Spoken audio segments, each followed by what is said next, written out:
بسم اللہ الرحمن الرحیم۔ السلام علیکم ناظرین، پچھلی قسط میں آپ نے دیکھا کہ البگہ ارطغرل کو خنجر مار دیتی ہے۔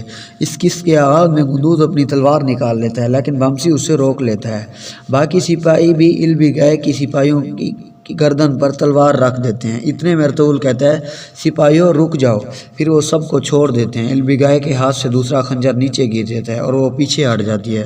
ارطغرل کے زخم سے کافی خون بہنے لگتا ہے۔ پھر ارطغرل کہتا ہے، آئندہ کسی عورت پر ہاتھ مت اٹھانا۔ قندوز کہتا ہے، اس عورت نے ہم سب کو جھوٹ بولا بابا، یہ عمر قبیلے سے ہے۔ یہ سن کر ارطغرل چونک جاتا ہے اور حیرانگی سے البگہ خاتون کی طرف دیکھنے لگتا ہے۔ پھر ارطغرل کہتا ہے، تم مجھے ہر چیز کے بارے میں بتاؤ گے؟ آرطغرل صاحب زخمی کو اندر لے جائیں اور پھر میرے ساتھ آؤ قندوز، اور تم بھی خاتون۔ یہ کہہ کر ارطغرل اندر کی طرف چل پڑتا ہے۔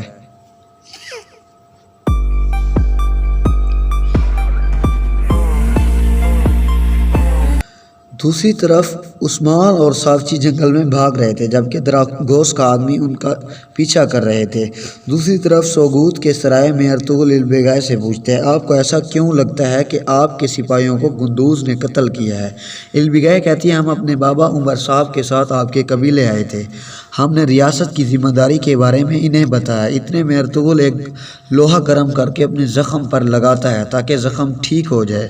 پھر ارطغرل کہتا ہے، آگے بولو خاتون۔ جب البگہ کہتی ہے، جب آپ کے قبیلے والوں نے ٹیکس کے بارے میں سنا تو غصے میں آ گئے۔ قندوز میرے بابے کے گلے پر خنجر رکھ دیا، پھر انہوں نے ہماری بے عزتی کی اور قبیلے سے نکال دیا۔ یہ سن کر قندوز کہتا ہے، آپ منگولوں کی طرح ہمارے قبیلے میں آئے تھے۔ تمہارے بابا نے اپنے جھوٹے الفاظ سے ہمیں نیچا دکھایا اور انہوں نے بغیر اجازت میرے بابا کے خیمے میں گھسنے کی کوشش کی اور میری دادی اماں پر چلائے، اس لیے میں نے انہیں سبق سکھایا۔ ارطغرل قندوز کو خاموش کرا کر کہتا ہے، خاتون، اپنے الفاظ سے نہ کم قندوز بلکہ کئی سرداروں کو بھی قصوروار ٹھہرا رہی ہو۔ بولنے سے پہلے اپنے الفاظ کو تولو۔ البگہ کہتی ہے، تمام راز کھل گئے ہیں ارطغرل صاحب، جلد وہ سب آپ کے سامنے آ جائیں گے۔ پھر کوئی نہیں جانتا کہ اس راز کی وجہ سے کون نقصان اٹھائے گا۔ ارطغرل پوچھتا ہے، عمر صاحب کہاں ہیں؟ البگہ کہتی ہے، وہ آرام کر رہے ہیں۔ میں نہیں جانتی کہ وہ اس واقعے کے بارے میں سن کے کیا کریں گے۔ ارطغرل کہتا ہے، آپ کو غصہ سمجھ سکتا ہوں، تمہارے سپاہی قتل ہوئے ہیں، لیکن تمہارے الفاظ کسی چیز کو ثابت نہیں کر سکتے، ثبوت کے بغیر۔ یہ ایک بہتان ہے۔ البگہ کہتی ہے، تاج بھائی کو لگنے والا تیر ترکوں کا ہے، اور جہاں تک قندوز کی بات ہے، یہ بھی تاج بھائی کے آنے کے بعد واپس ہے اور اس کا گھوڑا کافی تھکا ہوا تھا۔ یہ تاج بھائی کو قتل کر کے ثبوت ختم کرنا چاہتا تھا۔ پھر البگہ کہتی ہے، اگر تم بے قصور ہو تو بتاؤ کہاں سے تم آ رہے ہو؟ قندوز آگے سے کوئی جواب نہیں دیتا۔ پھر ارطغرل پوچھتا ہے، قندوز بتاؤ مجھے تم کہاں سے آ رہے تھے؟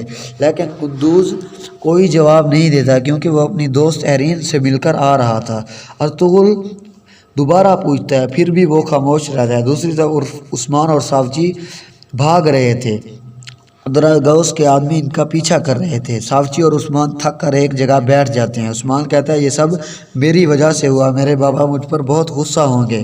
دوسری طرف ارطغرل دوبارہ پوچھتا ہے، تم کہاں تھے قندوز؟ لیکن قندوز جواب نہیں دیتا۔ پھر البگہ کہتی ہے، میں اس جھوٹے پر اعتماد نہیں کروں گی، جو بھی ہو جائے۔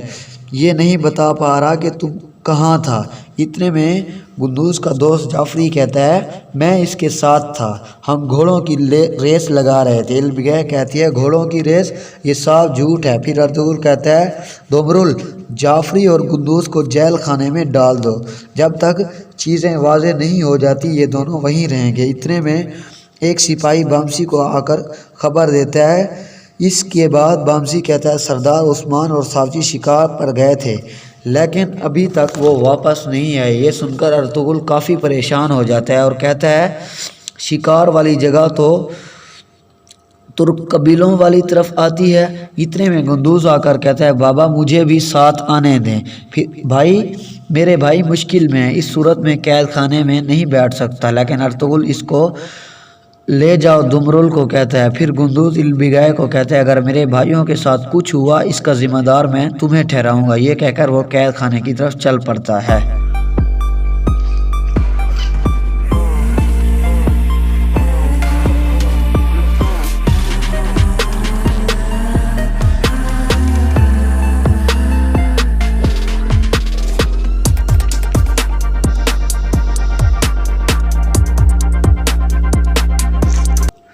दूसरी तरफ एक आदमी गुंदूज और सावची के करीब पहुंच जाता है और कहता है अपने हथियार फेंक दो। उस्मान और सावची अपने हथियार फेंक दो। फिर वो आदमी कहता है मेरे करीब आओ। दोनों चल पड़ते हैं। उस्मान एक खंजर छुपाया हुआ था।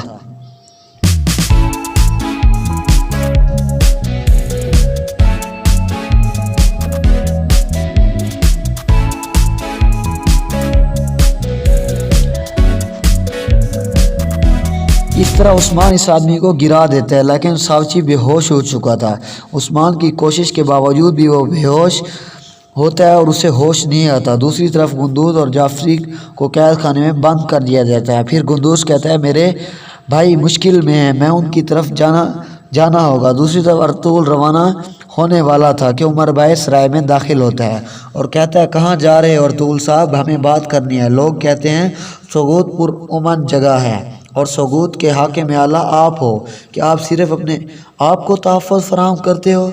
हम सब जब से आए हैं हमें बहुत सी मुसीबतों का सामना करना पड़ रहा है। आप की ज़िम्मेदारी निभा रहे हो। आप किस तरह की ज़िम्मेदारी निभा रहे हो? अर्तुगरुल कहता है उमर साहब आपके सिपाहियों को गुंदूज या कई सिपाहियों ने कत्ल नहीं किया। कातिल जो भी हैं मैं इन्हें तलाश कर लूँगा। अर्तुगरुल कहता है आप मुझे इजाज़त दें। उमर भाई कहता है आप क्या समझते हैं कि आपका बेटा बच जाएगा? और इस मसले को दबाने की कोशिश मत करो। इल्बिगाय इतने में अपने वालिद को रोकने की कोशिश करती है, लेकिन उमर भाई कहता है तुम इस मामले में मत आओ बेटी। फिर उमर भाई कहता है अगर कातिल आपके कबीले में है तो फ़ौरन इसे तलाश करो, वरना जिस सोगूत को तुम 10 सालों में संवार रहे हो मैं 10 दिनों में तुम्हारा कब्रिस्तान बना दूंगा। अर्तुगरुल कहता है उमर साहब जो हमें कब्रों में डालना चाहते थे अब वो खुद कब्रों में जा चुके हैं।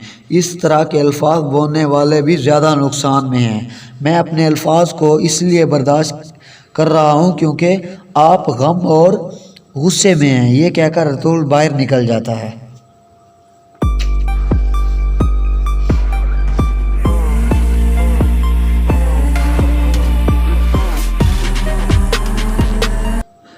इसी दौरान गुंदूज मुहाफिज को बुलाकर कहता है दरवाज़ा खोलो, इसकी ज़िम्मेदारी मैं लेता हूँ। मुहाफिज कहता है ये अर्तुगरुल साहब का हुक्म है। इतने में गुंदूज इसे पकड़ लेता है और चाबी निकालने लगता है।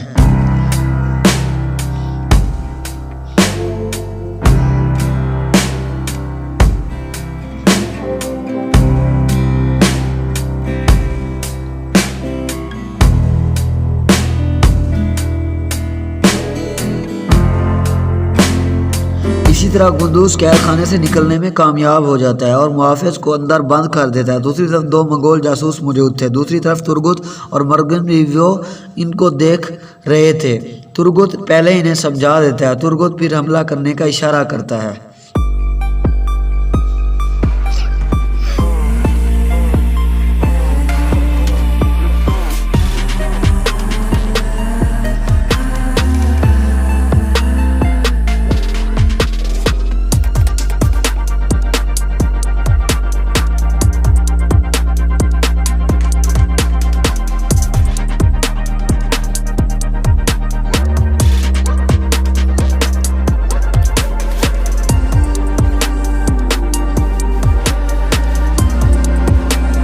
इसी तरह तुर्गुत और मरगिन तीर मारकर अपने साथियों को गिरा देते हैं और बाजार उन 2 मंगोलों की जान बचा लेते हैं। बज़ाहिर उन दोनों मंगोलों की जान बचा लेते हैं। फिर तुर्गुत कहता है मैं तुर्क कबीलों में लागो खान का जासूस हूँ। बहादुर और भी हमला आवर मौजूद हैं, हमें फ़ौरन यहाँ से जाना होगा। थोड़ी देर सोचने के बाद वो रजामंद हो जाते हैं। उनके जाने के बाद तुर्गुत के सिपाही खड़े हो जाते हैं क्योंकि वो नकली हमला था। दूसरी तरफ इल्बिगाय कैद खाने में पहुंच जाती है। जाफरी मुहाफिजों को आवाज़ देता है। इल्बिगाय कहती है मैंने सबको बेहोश कर दिया है, अब मुझे बताओ गुंदूज कहाँ है? जाफरी कहता है मैं खुद यहाँ से निकाला, लेकिन मैं तुम्हें हरगिज़ नहीं बताऊँगा कि वो कहाँ है। दूसरी तरफ अर्तुगरुल और इसके सिपाही उस्मान को बचाने के लिए निकल पड़ते हैं।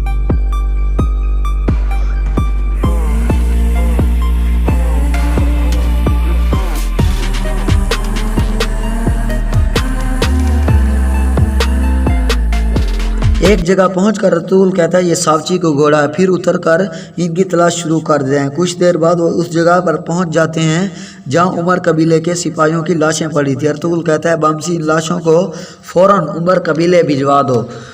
इसके बाद वो दोबारा उनकी तलाश शुरू कर देते हैं और बुलंद आवाज़ से उस्मान और सावची का नाम पुकार रहे होते हैं। इसके बाद लिफ्के किले का मंजर सामने आता है। एरीन अपने कमरे में मौजूद थी।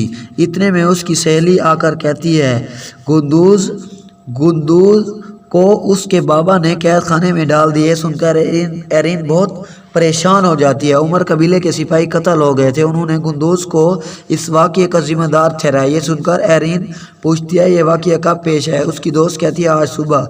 एरीन कहती है आज सुबह तो गुंदूज हमारे साथ था, ये उस पर बहतान लगाया जा रहा है, हमारा बहतान लगाया जा रहा है और ये झूठ है। एरीन कहती है मुझे सोगूत जाना होगा, मैं इन्हें सब कुछ बताऊंगी, मुझे गुंदूज को इस मसले से निकालना होगा। उसको रोकने की कोशिश करती है लेकिन एरीन कहती है अर्तुगरुल साहब को मैं सब कुछ बता दूंगी, अब कोई चारा नहीं, बहाना बनाकर मैं बाबा से इजाज़त ले लूँगी। दूसरी उस्मान और सावची की तलाश जारी थी। एक जगह अर्तुगरुल खून देकर चौंक जाता है। इसके बाद अर्तुगरुल सिपाहियों को कहता है चारों तरफ फैल जाओ उनके करीब में और दुश्मन इनके करीब हैं।